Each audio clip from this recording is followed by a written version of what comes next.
تو آپ نے کیا ارشاد فرمایا؟ حضرت ابو بکر صدیق نے ارشاد فرمایا، آپ نے ارشاد فرمایا کہ اے علی، میں نے اپنے کانوں سے اللہ کے محبوب صلی اللہ علیہ وسلم کو یہ فرماتے ہوئے سنا ہے کہ کوئی شخص بھی پل صراط سے نہیں گزر سکتا۔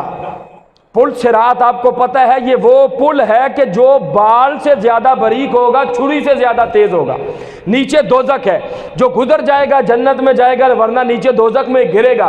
تو حضرت ابو بکر صدیق رضی اللہ تعالیٰ نے فرمایا کہ میں نے مدینے کے تاجدار جناب احمد مجتبی محمد مصطفیٰ صلی اللہ علیہ وسلم کو یہ فرماتے ہوئے سنا کہ کوئی بندہ پل صراط سے نہیں گزر سکے گا، ہاں وہی گزر سکے گا کہ جس کے پاسپورٹ پر جنت کی مہر حضرت علی المرتضیٰ رضی اللہ تعالیٰ نے لگائے گا۔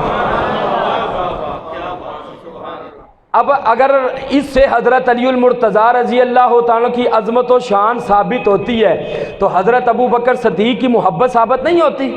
اگر ایک آپس میں اختلافات ہوں تو بندہ کسی کی فضیلت بتاتا نہیں ہے، دبا جاتا ہے، حالانکہ کسی کو تو پتہ ہی نہیں تھا۔ یہ حضرت علی المرتضیٰ کی شان بیان مدینے کے تاجدار نے فرمائی ہے، اور اس شان کو جو ہم تک پہنچانے والی ذات ہے وہ سیدنا ابو بکر صدیق کی ذات بابرکات ہے۔ تو حضرت ابو بکر صدیق رضی اللہ تعالیٰ نے اس پر بڑے خوش ہوئے۔ تو حضرت علی المرتضیٰ نے کہا کہ جنت کی ٹکٹ جو ہے وہ میں دوں گا، پاسپورٹ پر مہر میں لگاؤں گا، تو آپ کیوں خوش ہو رہے ہیں؟ اب آپس میں محبت دیکھیں۔ تو گویا حضرت ابو بکر صدیق رضی اللہ تعالیٰ نے فرمایا بھئی جنت کی مہر آپ لگائیں گے، پاسپورٹ پر مہر آپ لگائیں گے، میں اس لیے خوش ہو رہا ہوں کہ وہ جنت کی مہر لگانے کے لیے کسی غیر کے دروازے پر تو نہیں جانا پڑے گا۔ ایتھے ہی گل بن جائے گی، کسی غیر دے بوئے تے نہیں جانا پڑے گا۔ فرمایا کہ مہر لگانے والے بھی اپنے ہیں، مہر بھی اپنی ہے، آپ مہر لگائیں گے تو سرکار کے سارے غلاموں کا بیڑا پار ہو جائے گا۔ اور پھر آپ یہ غور فرمائیں، ہم اللہ کا جتنا شکر ادا کریں اللہ کا فضل ہے وہ کم ہے۔ آپ یقین جانیں، پہلے آپ انبیاء کرام کو دیکھیں، ان کی امتوں میں دیکھیں تو وہ جماعت سچی ہوتی تھی جس میں اللہ کا نبی ہوتا تھا۔ بولو کون جماعت سچی ہوتی تھی؟ جن میں اللہ کا نبی ہوتا تھا۔ اب چونکہ نبوت کا سلسلہ ختم ہو چکا تو میں نے کہا سنیں گے تو ایمان تازہ ہوگا۔ آج بڑے لوگ کچھ اہل بیت کا ذکر کرتے ہیں تو قرآن کو صحیح طریقے سے نہیں مانتے، قرآن کو مانتے ہیں تو صحابہ کو نہیں مانتے، صحابہ کو مانتے ہیں تو سرکار کے والدین کو نہیں مانتے۔ اور میں نے کہا کہ ہمارے مسلک کے اور بھی بہت سی دلیلیں ہیں سچا ہونے کی، لیکن جو سب سے بڑی دلیل ہے وہ یہ ہے کہ اللہ نے جتنے ولی پیدا فرمائے ہیں وہ اہل سنت و جماعت میں پیدا فرمائے ہیں۔ ایسا ہی بات ہے کہ نہیں؟ آج آپ لوگ دیکھیں کہ بڑے بڑے گھوڑے بھی نکالتے ہیں، بڑے بڑی اپنے آپ کو مارتے بھی ہیں، پیٹتے بھی ہیں، ہمیں ترس آتا ہے۔ ہم کوئی فرقہ وریت نہیں پھیلاتے لیکن ہمیں ترس آتا ہے۔ لیکن ان سے پوچھو کہ بھئی صدیاں گزر گئیں، یہ مذہب کتنا پرانا ہے، تم اہل بیت کا ذکر بھی کرتے ہو، تم اپنے آپ کو زخمی بھی کرتے ہو، سارا کچھ کرتے ہو، آج تک کوئی ولی بھی تمہیں اللہ تعالیٰ نے عطا فرمایا ہے؟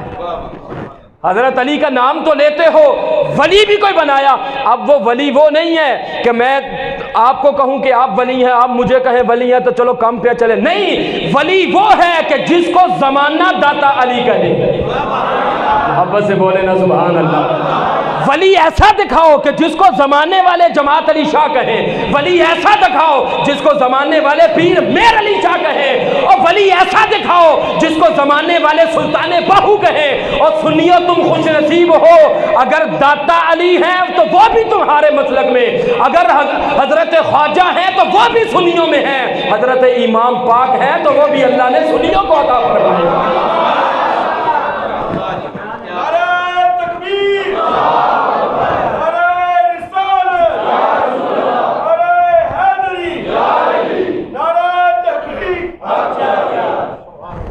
تو یہ اللہ تعالیٰ نے جتنے بھی اولیاء عطا فرمائے ہیں یہ سنیوں کو عطا فرمائے ہیں۔ تو پہلے وہ جماعت سچی ہوتی تھی جن میں اللہ کا نبی ہوتا تھا، اب اللہ کے فضل و کرم سے وہ جماعت سچی ہے جس میں اللہ کے نیک برگزیدہ بندے موجود ہیں۔ تو ہمارا یہ مسلک اور عقیدہ ہے کہ کوئی شخص تب تک ولی بن نہیں سکتا جب تک حضرت علی المرتضیٰ رضی اللہ تعالیٰ عنہ اس پر ولایت کی مہر نہیں لگا دیتے۔ تو حضرت علی المرتضیٰ نے جتنوں پر مہر لگائی ہے، کوئی اور مسلک کا بھی ہے کہ جس کو زمانہ یاد کرتا ہو؟ داتا صاحب کو اس دنیا سے رخصت ہوئے 1000 سال ہونے والا ہے۔ آج میرے بھی دل میں ان کی محبت ہے، آپ کے دل میں بھی محبت ہے۔ کیوں؟ کہ انہوں نے اللہ کو راضی کیا ہے۔ اللہ نے فرمایا اب جب تک دنیا باقی رہے گی داتا علی، ہم بھی تیرا ذکر کرتے رہیں گے۔ اسی لیے تو محبت والے نے کہا ادھر میرے ہاتھوں میں آل محمد، ادھر میرے ہاتھوں میں عشق صحابہ۔ کوئی تمہیں نظر نہیں آئے گا جو اہل بیت کو مانتا ہو اور صحابہ کو بھی مانتا ہو۔ ان کو مانتا ہے تو صحابہ کو نہیں مانتا، صحابہ کو مانتا ہے تو سرکار کے والدین کو نہیں مانتا، اگر والدین مصطفیٰ کو مانتا ہے تو سرکار کی ازواج کو نہیں مانتا۔ ہم اللہ کے فضل و کرم سے خوش نصیب ہیں، صحابہ کا نام آئے ہمارے چہرے پھر بھی خوشی سے کھلکھلا اٹھتے ہیں۔ سرکار کی آل کا نام آئے ہمیں پھر بھی کوئی ٹینشن نہیں ہے، سرکار کی ازواج کا نام آئے ہم پھر بھی جھوم جاتے ہیں، سرکار کے والدین کا نام آئے ہم پھر بھی خوشی سے مچل جاتے ہیں۔ تو پھر ذرا مل کے صدا لگا دیجئے ادھر میرے ہاتھوں میں آل محمد، ادھر میرے ہاتھوں میں نہ یہ ہاتھ خالی، نہ یہ ہاتھ خالی، نہ یہ ہاتھ خالی، نہ یہ ہاتھ خالی۔ صحابہ کرام ارشاد فرماتے ہیں حضرت سیدنا عمر فاروق رضی اللہ تعالیٰ عنہ کی بارگاہ میں یمن کی طرف سے کچھ کپڑے آئے، سوٹ آئے، آپ نے وہ سارے صحابہ کرام میں تقسیم فرما دیے، یہ سوٹ تم لے لو، یہ تم لے لو، یہ تم لے لو۔ جب سب میں تقسیم فرما دیے، حسنین کریمین بعد میں تشریف لائے، آپ کے لیے کوئی سوٹ نہ بچا، کوئی جوڑا نہ بچا۔ حضرت عمر فاروق رضی اللہ تعالیٰ عنہ کو پتا چلا ان کو تو کوئی سوٹ نہیں ملا، تو جو یمن کا گورنر تھا آپ نے اس کے نام خط لکھا کہ حضرت امام حسن اور حضرت امام حسین رضی اللہ تعالیٰ عنہما کی شایان نشان جوڑے بھیجے جائیں۔ جب انہوں نے سوٹ بھیجے، حضرت امام حسن نے بھی سوٹ کو پہن لیا، حضرت امام حسین نے بھی سوٹ کو پہنا۔ جب پہن لیا، حضرت عمر فاروق فرمانے لگے اب میرا کلیجہ ٹھنڈا ہو گیا ہے۔ یہ ہے ان کی آپس میں محبت۔ حضرت عمر فاروق رضی اللہ تعالیٰ نسبت کا اتنا خیال رکھا کرتے تھے۔ آپ کے پاس ایک مرتبہ مال غنیمت آیا تو آپ اس کو تقسیم فرما رہے تھے، تو فرماتے فرماتے کسی نے کہا کہ اس کا جو آغاز ہے آپ اپنے بیٹے سے کریں۔ حضرت عمر فاروق کے 13 ٹوٹل ان کی آل اولاد تھی، جن میں سے 9 بیٹے تھے اور 4 بیٹیاں تھیں، تو کہا کہ آپ اپنے بیٹے عبداللہ سے آغاز کریں۔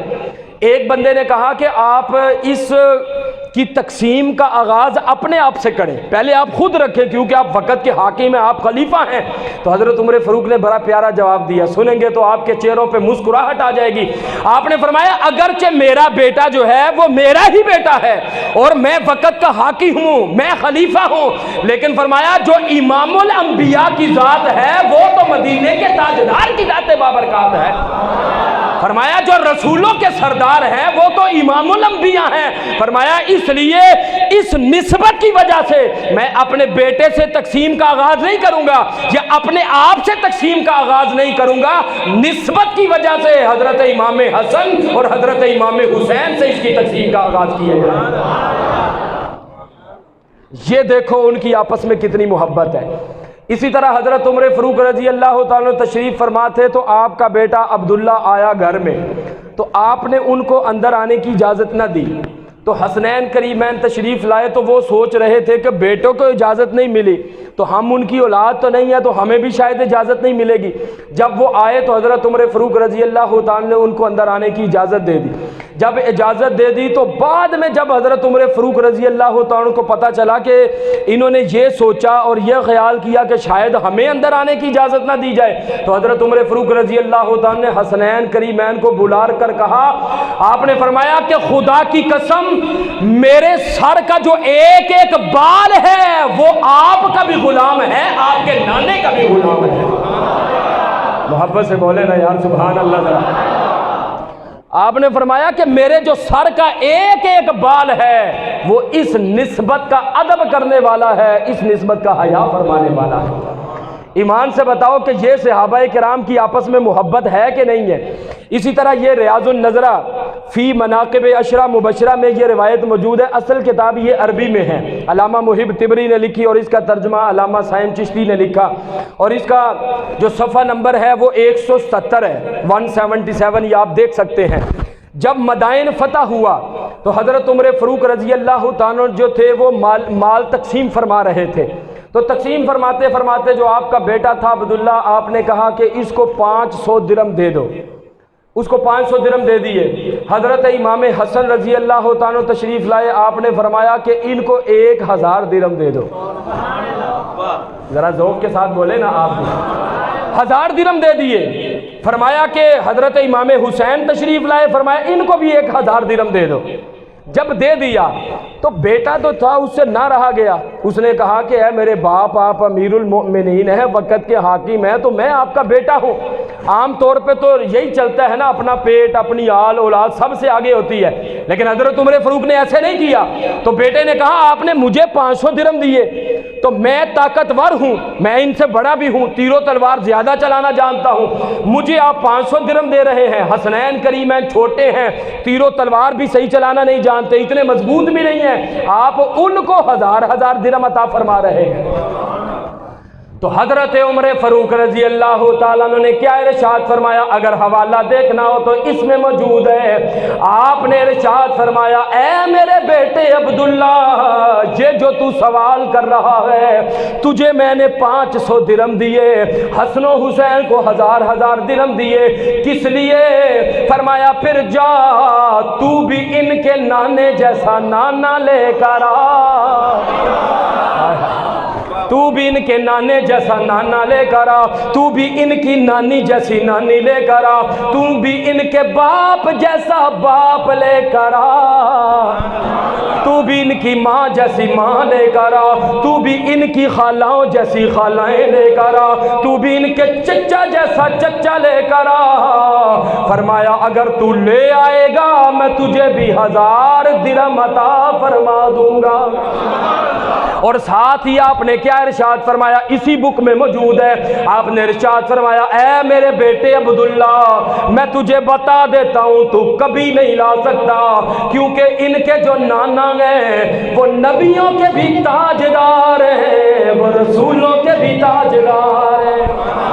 فرمایا ان کے جو نانا ہیں وہ نانا ہیں، اگر وہ بولتے ہیں تو جن کے بولنے سے بلبل نغمے سیکھتی ہے، جن کے سانسوں کی مہک سے مشک و عنبر خوشبو پاتے ہیں، جن کے قدموں کے نشانات سے انسانیت کو رستے میسر آتے ہیں، جن کی گفتگو سے بلبل نغمے سیکھتی ہے، جن کے دانتوں کی چمک سے ہیرے اور جواہرات چمکنے کا سلیقہ سیکھتے ہیں۔ فرمایا ان کے نانا وہ ہیں جن کا آنا من اللہ ہے، جانا اللہ ہے، رہنا مع اللہ ہے، سلام اللہ ہے، کلام اللہ ہے، شفقت رحمت اللہ ہے، قبلہ بیت اللہ ہے، لشکر حزب اللہ ہے، حیدر اسد اللہ ہے، وہ خود محمد الرسول اللہ ہے۔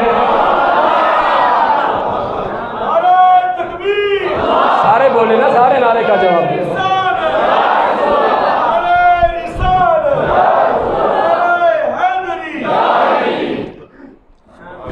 آپ نے فرمایا تو کبھی نہیں لا سکتا، ان کے نانا جان تو وہ ہیں، اور ان کی جو نانی جان ہے وہ سیدہ خدیجہ الکبریٰ رضی اللہ تعالیٰ عنہا، اور فرمایا جو ان کے باپ ہیں، ان کے باپ کون ہیں؟ جو حسن و حسین کے بابا، فاطمہ کے سر کے تاج، تاجدار حل عطا، مراد کل کفا، سخاوت کا سمندر، شجاعت کا غضنفر، مولا مشکل کشا، حضرت علی ابن ابی طالب رضی اللہ تعالیٰ عنہ۔ اور فرمایا جو ان کی ماں ہے وہ سیدہ مومنہ طاہرہ مسلمہ صابرہ زکیہ نقیہ عابدہ مفسرہ فقیہہ مفسرہ نقیہ زکیہ حبیبہ حبیب رب العالمین سیدہ فاطمہ الزہرا رضی اللہ تعالیٰ۔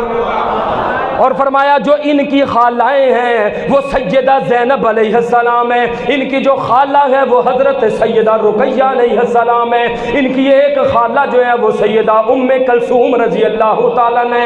اور فرمایا تو کبھی نہیں لا سکتا، ان کے جو چچا گئے وہ حضرت جعفر ہیں، اور ان کے جو ماموں ہیں وہ حضرت ابراہیم بن رسول ہیں، ان کے جو ماموں ہیں وہ حضرت طیب ہیں، ان کے جو ماموں ہیں وہ حضرت قاسم علیہ السلام ہیں۔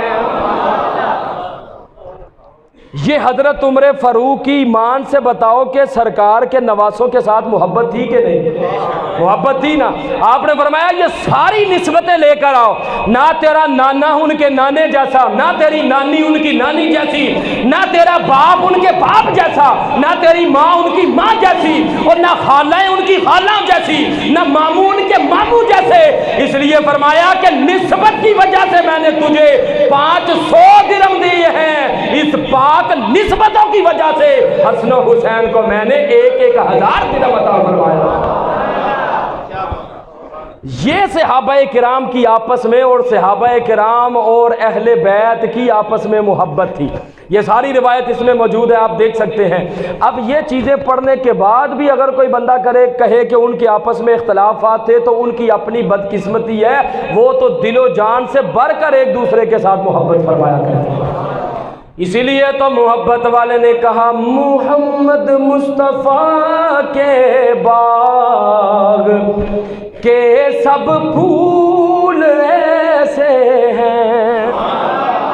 دیکھو نا کتنا پیارا عقیدہ ہے، کتنا میٹھا عقیدہ ہے کہ سرکار کی ساری نسبتوں کو ماننے والے ہیں۔